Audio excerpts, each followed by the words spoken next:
تازہ ترین ویڈیوز کے لیے چینل کو سبسکرائب کر کے بیل آئیکن اور آل نوٹیفیکیشن پر کلک کریں تاکہ آپ کو ملے ہر اپڈیٹ سب سے پہلے۔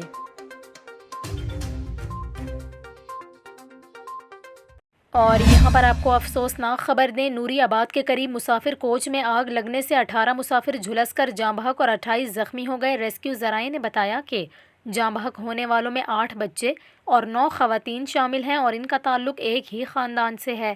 تمام افراد کی میتیں غسل و کفن کے بعد ایدھی سردخانے سہراب گھوٹ کراچی سے ان کے آبائی علاقے خیرپور ناتھن روانہ کر دی گئی ہیں۔ تمام افراد سیلاب کے باعث خیرپور ناتھن شاہ سے پناہ لینے کراچی آئے تھے اور سیلابی پانی اترنے کے بعد واپس اپنے آبائی علاقے جا رہے تھے کہ نوری آباد پر یہ واقعہ پیش آیا۔